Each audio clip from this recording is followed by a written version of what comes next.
I'll pivot now to the topic of what's often referred to as purpose-driven leadership, right? And we've seen this often in the startup world globally, right, where a lot of founders are able to create an almost cult-like following across the organization, across the workforce, which is able to attract and retain people, motivate them, not because you're just, let's say, paying top dollars, or it's something beyond that. You're trying to solve a far-reaching problem. So how do you instill that in an organization, and how do you kind of drive it down to the last level? It's a very, very good question. Also a very important one, because it impacts everyone in the organization.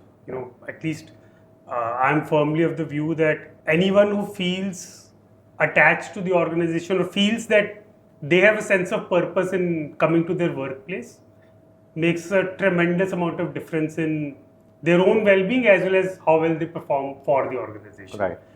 So at least I feel that's a very, very important point.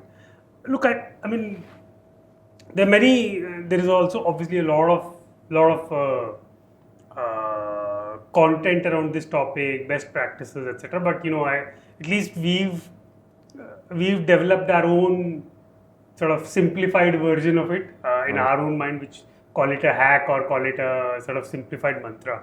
At least we come from the worldview that the most important thing for people in any organization, actually not only in organization but in general also, is knowing that they matter and knowing that their work matters. Right. And no number of parties and sort of team bonding activities and get-togethers can replace that feeling that they have every day at their workplace. Meaningful. That what I'm doing matters.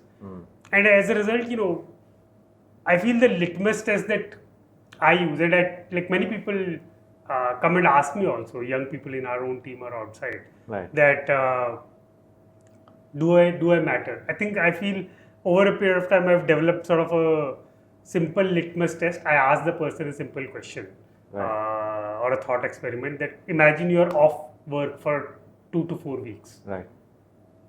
Do you think there is anything in the organization which will not get done because you were away? Right. Or anything that matters? Very powerful. And if the answer is vague, then I would go and ask for more work. Till that time, I feel the answer is absolutely clear. Yes, this A, B, C did not get done because I was away for 2 to 4 weeks. I feel the moment everyone in the organization carries that feeling that if I'm off for some time, there is something in the organization which is important, which will not get done or which will come to a standstill because of my absence. Something will topple I over. feel that it's a very subtle thing, but a very important one, because that kind of gives you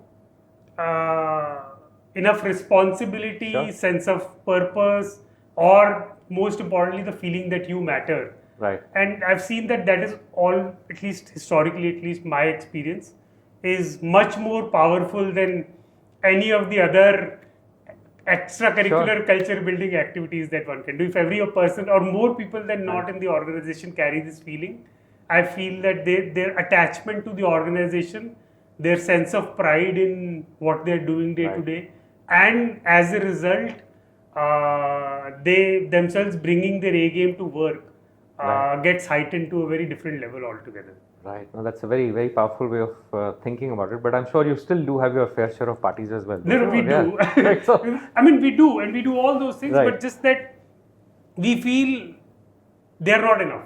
Sure. I think what is in itself, it's not enough. Because that'll happen once a quarter. If you're really outgoing organization, maybe once a month, once in a few weeks, etc.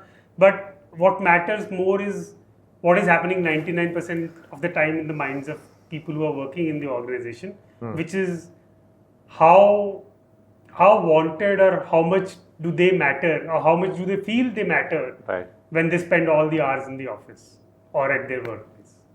Amazing, very powerful, and I think lots to think about for for us using that framework.